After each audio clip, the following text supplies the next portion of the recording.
Shalom, shalom. First and foremost, I want to give all praise, honor, and glory to Yahweh, Bahashem, Yahweh Shai, Bahashem, Rokah HaKodash, and double honors to the apostles and bishops of Great Millstone who teach and move well, and salutations to the beloved prophets and brothers continue to exhort the sheep in these last days, and a mighty shalom to the hopeful elect listening in. The title of this epistle is going to be entitled Bill C9, Famine of the Word. Bill C9, Famine of the Word. Bill C9 is a federal law that was just passed in the country of Canada, combating hate crimes such as hate speech or anything offensive that is outlined within the definition of a hate crime according to the Bill C9 federal law.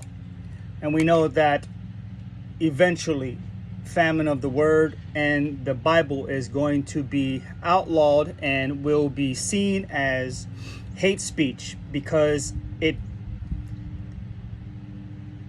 is declared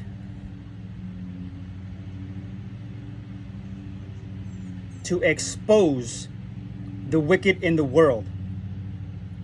And when the wicked have the authority to write legislation to suppress the truth and vocalize it, it is therefore deemed a hate act. And this is government overreach, oppression of the people, and ultimately it's prophecy. Ultimately it's prophecy. Bill C9. And as we can see this taking place in the earth and these laws being passed to suppress the truth, it will ultimately make its way throughout the four corners of the earth. This is the famine of the earth. And we can deduce through prophecy that this is all the will of the Most High Yahweh Yahweh Shai, because evidently the elect must be sealed, and the 2/3 also must be sealed, and the rest of the heathen nations will also be sealed in judgment. So Bill C9.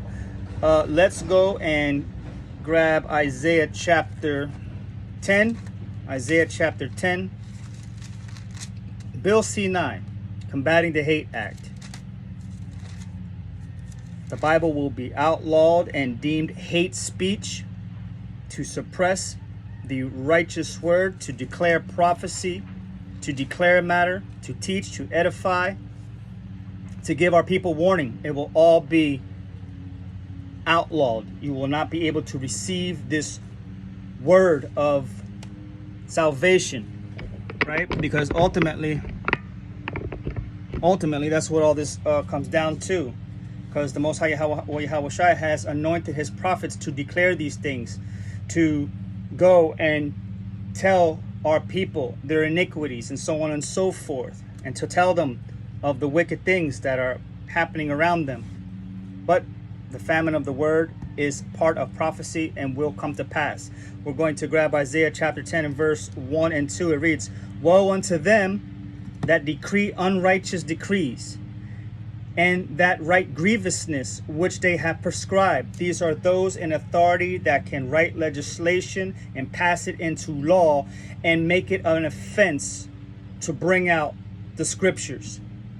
He says not one word should be added to or removed from the scriptures, otherwise all these curses will be added unto you. And here they imagine a vain thing as them having some form of power into suppressing the word of the Most High Yahweh Yahweh Shai. His word is forever and forever, ever and everlasting. But we are in the season of judgments, and we are approaching the famine of the word. We can see it evidently. The writing is on the wall. Woe unto them that decree unrighteous decrees, and that write grievousness which they have prescribed, to turn aside the needy from judgment, when the needy and the judgment and the poor cannot receive this word for salvation. This is an act of violence. They use legislation to their power. to turn aside the needy from judgment, and to take away the right of the poor of my people, that widows may be their prey, and that they may rob the fatherless. There's a very heavy orchestration of sinister laws that get passed in order to oppress and suppress the people of the Most High Yahweh Yahweh Shai. But this is all prophecy. We give all credence unto our power Yahweh Yahweh Shai, because the deceiver and the deceived are his. Ultimately, he's in control of all things. He's a just power. This is his story. We're just a part to play in it. Bill C-9, combating the hate act, outlawing hate speech. Let's go to Isaiah chapter 61. Right? Isaiah chapter 61. If that law is implemented, how can this happen? Right here, Isaiah chapter 61. The Rawach of Yahweh is upon me, because Yahweh hath anointed me to preach good tidings. You cannot preach good tidings unto the meek if there's a bill implemented calling the Bible hate speech, because it condemns the wicked. The wicked do not want to be exposed. The wicked, the principalities of the air, has all authority in this realm as of right now. The Rawach HaKodash of Yahweh, our power, is upon me to preach. Because Yahweh hath anointed me to preach good tidings unto the meek. He hath sent me to bind up the brokenhearted, to proclaim liberty to the captives. You cannot proclaim liberty to the captives if the Bible is outlawed. It's outlawed as hate speech. An opening of the prison to them that are bound, to proclaim the acceptable year of Yahweh, and the day of vengeance of our power, to comfort all that mourn. You cannot receive this word as comfort to all them that mourn, and proclaim the acceptable year of Yahweh Yahweh Shai's visitation and vengeance upon the wicked, if the word is now outlawed. To appoint unto them that mourn in Zion, to give unto them beauty for ashes, and so on and so forth. You cannot proclaim this gospel because it is going to be banned, because it's a hate crime. We are approaching the famine of the word. Let's go to a few chapters back.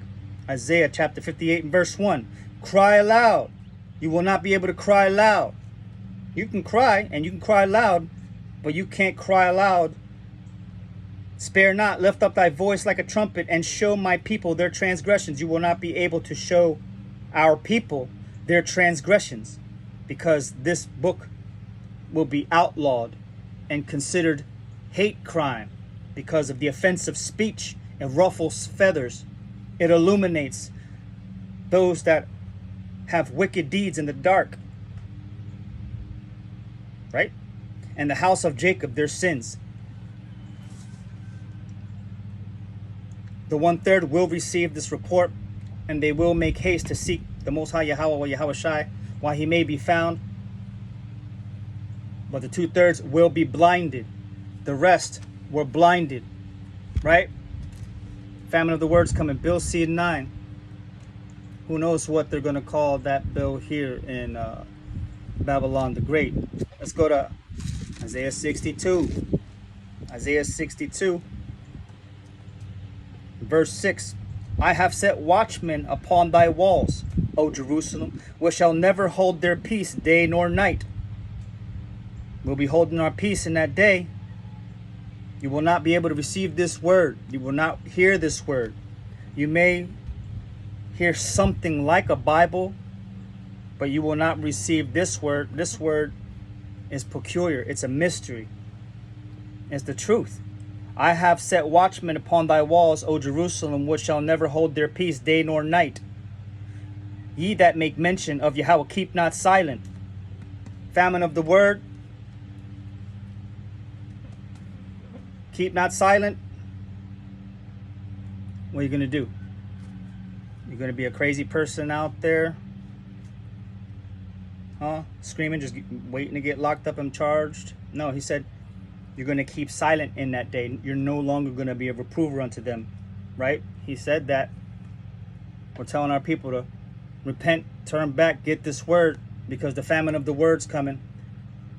You can eat from those fast food churches and get that word on the fly, but that's not going to be able to deliver you. He says, keep not silent. And this is why the abundant of report is going out at the exponential rate that it is for you to receive this word, so no one may have a cloak for their sins. You can never say, I have never heard that. No one told me. He never sent me a messenger.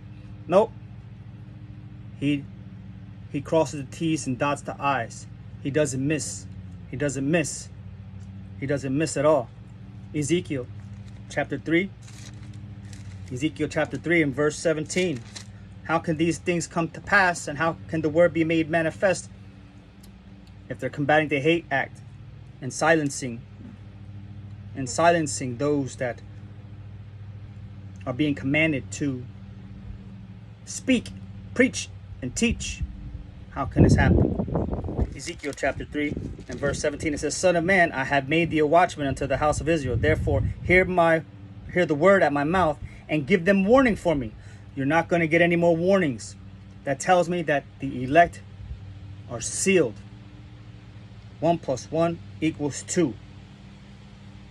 If the famine of the word is evidently nigh, the two-thirds will be sealed for judgment. The 1/3 will be sealed for redemption and salvation. And the rest will have their part to play in the end times.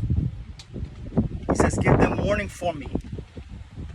Give them warning for me. I'm not going to read all of Ezekiel chapter 33, but it goes into that same couple verses there. But I did want to pick a few up. Ezekiel chapter 33. Ezekiel chapter 33. This is why this chapter right here is important. It's all important, but Ezekiel chapter 33 and verse 1. Again, the word of Yahweh came unto me, saying, Son of man, speak to the children of thy people. He says, speak to them and say unto them, when I bring the sword upon the land, if the people of the land take a man of their coast and set him for their watchman, we see that sword coming, right? It's being sharpened. If when he seeth the sword come upon the land, he blow the trumpet and warn the people, then whosoever heareth the sound of the trumpet and take not warning, if the sword come and take him away, his blood shall be upon his own head. He heard the sound of the trumpet and took not warning, his blood shall be upon him. But he that taketh warning shall deliver his soul. This is a trumpet being blown right now, telling you that it's evidently clear that the famine on the word is approaching closer and closer because of the Bill C-9 being passed in Canada. Combating hate speech is now made a federal crime to combat whatever they deem to be wicked and evil. This is a warning. This is a warning. We should read the whole chapter. Ezekiel chapter 33 is pretty good. Ezekiel chapter 21. Ezekiel chapter 21. Ezekiel chapter 21. Verse 9 to 12. It says, Son of man, prophesy and say. He's always telling his anointed to say something. We shall never hold our peace until the famine of the word is evidently in fruition, to which we will not be able to deliver any sincere word of salvation unto you. Son of man, prophesy and say, thus saith Yahweh. Say, a sword is sharpened and also furbished. A sword is a weapon unto destruction. It ends your life. A sword is sharpened. It is sharpened to make a sore slaughter. It is furbished that it may glitter. That's how sharp it is. Should we then make mirth? You should be really considering your ways in the hour that we are in, seeing all these prophetic things happening all around you. Earthquakes, civil wars, famine here, this, that, pestilence, sicknesses. All these things are being sharpened, and it's going to make for a sore slaughter. It is furbished that it may glitter. Should we then make mirth? It contemneth the rod of my son. as every tree is going to be very sharp. It's going to cut down. Verse 11, and he hath given it to be furbished, that it may be handled. This sword is sharpened, and it is furbished to give it to the hand of the slayer. The Most High Yahweh Yahushua has also anointed a slayer to slay. Verse 12, cry and howl, son of man. This is a cry. This is a howl. This is a sound of warning. Son of man, for it shall be upon my people. It shall be upon all the princes of Israel. Terrors by reason of the sword shall be upon my people. Smite therefore upon thy thigh. This is a warning telling you that there's a sword sharpened. We can see those that have the power to do these things do so to fulfill prophecy, and then ultimately to remove the wicked, because this is what judgments are for, to remove the wicked. But the Most High Yahweh's hand is still stretched out still to give them warning, even in this hour, down to the final seconds, giving you warning to turn and seek his face while he may be found. Turn from your wicked abominations, receive instructions, make haste, turn fast, put down the cares of this life. He's the only one that is able to redeem you and cover you and protect you. Ezekiel chapter 33. Ezekiel chapter 33. Famine of the word is coming. Famine of the word. This book is going to be locked back up. You may have a book, but it's going to be locked back up. Ezekiel chapter 33 and verse 30 to 32. This is when the warning is delivered, and this is the people's reaction when they receive the word. Also, thou son of man, the children of thy people still are talking against thee by the walls and in the doors of the houses, and speak one to another, every one to his brother, saying, come, I pray you, and hear what is the word that cometh forth from Yahweh. They're like, come on, let's go get our popcorn, get some lawn chairs, and sit around and listen to what this crazy maniac is talking about on the street corners or on the epistles. Let's listen to him. We get a good kick out of it. And they come unto thee as the people cometh, and they sit before thee as my people, and they hear the words, but they will not do them. We say, repent, keep the commandments, keep his feast days, don't eat that, keep the Sabbath holy, turn, repent, cry unto the Lord, like we're some kind of a show. But they will not do them. They don't do what is told for them to do, so they can receive cover. For with their mouth they show much love, but their heart goeth after their covetousness. They do what they want to do. They're self-willed. They're rebellious. Really, really rebellious. 32. And lo, thou art unto them as a very lovely song of one that hath a pleasant voice and can play well on an instrument, for they hear the words, but they do them not. Man, that guy knows how to read a Bible. He can find all the precepts too. He has great breakdowns. Makes me feel really good. Hey, want to go out to the bar and drink? Not funny. It's not funny. It's really not funny. Ezekiel chapter 7. Ezekiel chapter 7. They make a mockery of the Most High Yahweh Power's word by shaming those that are trying to deliver the message unto them. It's fantastic. Ezekiel chapter 7 and verse 14 and 15, it says, they have blown the trumpet even to make all ready, but none goeth to the battle. For my wrath is upon all the multitude thereof. There's a sword being sharpened. You should really pay attention and listen to what he's saying. The sword is without, and the pestilence and the famine within. He that is in the field shall die with the sword, and he that is in the city, famine and pestilence shall devour him. This is a cry and a warning for you to continue up until this moment, for you to receive this word of salvation and make haste to turn from your rebellious ways and seek him while he may be found, because famine is coming.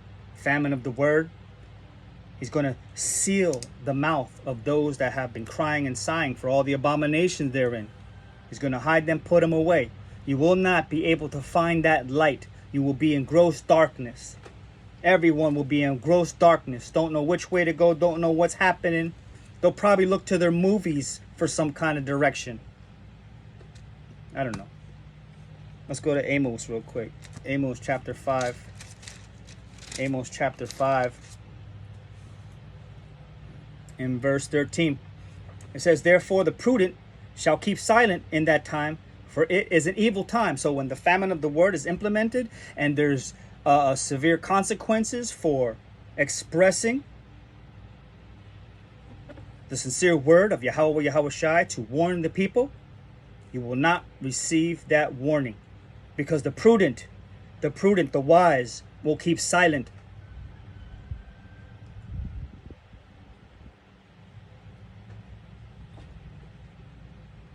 You will hear nothing. Amos chapter 8 and 11. Amos chapter 8 and 11 and verse. Well, we'll read some. Behold, the days come, saith Yahweh power, that I will send a famine in the land, not a famine of bread, not yet, nor a thirst for water, not yet. Bread and water you can still get, but of hearing the words of Yahweh. You need that more than anything. You need to get this instruction and seek his face and turn from iniquity more than you need food and water. Because without this word, those little breadcrumbs that you may receive in the time of judgment is not going to hold well and favor you. And they shall wander from sea to sea, and from the north, even from the east. They shall run to and fro to seek the word of Yahweh, and shall not find it. In that day shall the fair virgins and young men faint for thirst. That thirst he's talking about is the living water that is able to wash you and make you clean. The 100% sound doctrine that is able to save your soul and cover you in the times that we're going to be living in. You will not be raptured out. You will not be sitting on the clouds, watching everyone beneath you go through what they have to go through because of their rebellious. But we will be in the midst of it, hidden, fed, taken care of, provided for, with faith, because we have received the report and kept his word and not mocked. Those that fall into that lot, you will not be able to receive this word. We're going to Jeremiah chapter 13. The famine of the word's coming. Bill C-9 is passed in Canada. They're combating the hate act. It will be offensive to preach the Bible. And this is the word that we live by. This is our food. This is our food right here. Jeremiah chapter 13 verses 15 and 16. It says, hear ye and give ear. Still talking about you. Hear ye and give ear. Be not proud. Pride goeth before destruction, and a haughty before fall. For Yahweh hath spoken. He says, hear and give your ear. Be not proud, for Yahweh hath spoken. Verse 16. Give glory to Yahweh, your power, before he causes darkness, and before your feet stumble upon the dark mountains. And while ye look for light, he turn it into the shadow of death, and make it gross darkness. Seek him while you may be found. He will turn it upside down, inside out, and utterly dark on you. He will hide all the light, because he has extended his strong arm of mercy and salvation unto you, but you rebelled, dragged your feet, made mockery of the prophets, the apostles, the bishops, and you will be weighed and wanted in the times to come, because famine of the word is coming. We have brothers risking their lives day in and day out, trying to deliver unto you the sincere word. Ezekiel chapter 32. Ezekiel chapter 32. Making their lives a priestly portion unto our Messiah. This is the portion of the remnant unto the Father. Oosh. Get out of here, wasp. Where am I going? Ezekiel chapter 32. Ezekiel chapter 32. And verse 7 and 8. He says, and when I shall put thee out, I will cover the heaven and make the stars thereof dark. I will cover the sun with a cloud, and the moon shall not give her light. All the bright lights of heaven will I make dark over thee, and set darkness upon thy land, saith the Yahweh power. You will not be able to find that light on a hill to give you guidance, because you have rejected the word in the times that mercy was being extended unto you. It will be utterly dark out there. You will have to go unto those that you have sought to deliver unto you a smooth word in that time. Go to them that buy and sell. Hurry, make haste, because no longer are we going to be a reprover unto you. He's going to have our tongues cleave to the roof of our mouth. Isaiah chapter 24. Isaiah chapter 24. Isaiah chapter 24. Famine of the word is coming down the line quickly. Isaiah chapter 24 and verse 10 to 12. It reads, Isaiah chapter 24, verses 10 to 12. The city of confusion is broken down. Every house is shut up, that no man may come in. There is crying for wine in the streets. All joy is darkened. The mirth of the land is gone, because you spent your time in the house of mirth during the window of mercy being open unto you. And in the time that you need this word, there will be much crying and weeping and gnashing of teeth. Your joy will be darkened. The mirth and the land will be utterly gone. Verse 12. In the city is left desolation, and the gate is smitten with destruction. That's what's evidently going to surround those that continue to rebel and pull away the shoulder. Right? Let's go to 2nd Esdras. They're gonna outlaw this word as hate speech, right? Well, I'll go there first. Let's go to Isaiah real quick. Isaiah chapter 29. I'm right around the corner from it anyway. Isaiah chapter 29, verse 18.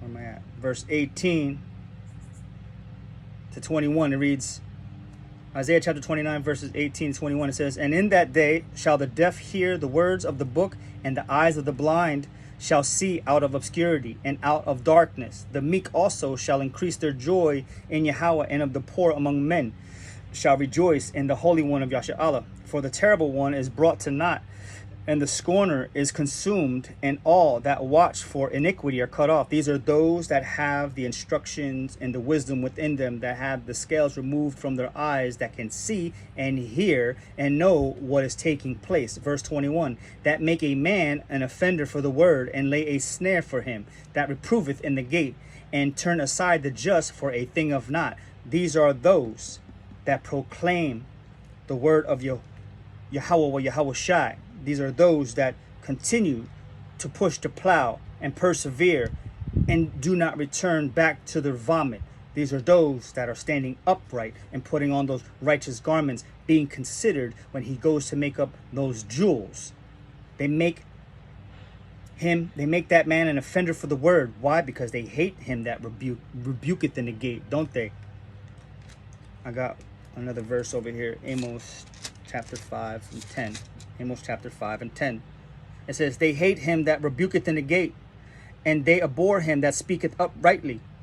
Right? They do not want to be reproved. You tell them what the Most High Yahweh Shai has told you to tell them, that the mark of the beast is going to be implemented. There will be no buying or selling. Say he has the mark of the beast. There's going to be a lot of things that are going to be coming into fruition, and you're going to need that blood to be covered by Yahweh Shai. 2nd Ezra chapter 5, and we'll get verse 1 and 2. 2nd Ezra chapter 5, verses 1 and 2. It says, nevertheless, as concerning the tokens, behold, the day shall come that they which dwell upon the earth shall be taken in a great number. There was just a great number taken in Venezuela, wasn't there? And there's probably great numbers being taken all over the place. And there's people being taken right now in the house of mirth, acting like life is going to continue as always. Continuing on. Nevertheless, as concerning the tokens, behold, the days shall come, that they which dwell upon the earth shall be taken in a great number, and the way of truth shall be hidden, and the land shall be barren of faith. The way of truth shall be hidden, right? Those that say, oh, I don't believe what you got to say, what you're saying sounds evil and wicked, and so on and so forth. They said, the Most High, Yahweh Shai said, they hated him first. They're going to hate you. Verse 2, 2nd Ezra chapter 5, it says, but iniquity shall be increased above that which now thou seest, or that thou hast heard long ago. We're going to see lawlessness increase because evil will hunt the wicked. This is judgment from Yahweh Shai. Famine of the words coming. The bill C9 is passed in Canada, combating hate crime. They're going to outlaw this book. They're going to outlaw this word. 2nd Ezra chapter 5, verses 9 to 12. And salt waters shall be found in the sweet, and all friends shall destroy one another. Then shall wit hide itself, and understanding withdraw itself into the secret chamber, and shall be sought of many, and yet not be found. Then shall unrighteousness and incontinency be multiplied upon the earth. One land also shall ask another and say, is righteousness that maketh a man righteous gone through thee? And it shall say, no. They will not understand righteousness. They will not be instructed in the ways of wisdom. Verse 12, at that time shall men hope, but nothing obtain. They shall labor, but their ways shall not prosper, until utter destruction. This is what the word declares unto those that continue to mock and scoff at the prophets and take no thought for their lives. That's how it is evidently being showcased with those that continue to live in their iniquity. So with that, I pray that this lesson was edifying unto the elect. Bill C9 is passed in Canada. It's combating the Hate Act. It's a federal law. It's famine of the word is on the rise. So with that, the water Abanawa Yahweh for another opportunity to bring forth edification unto the sincere sheep. And with that, Shalom.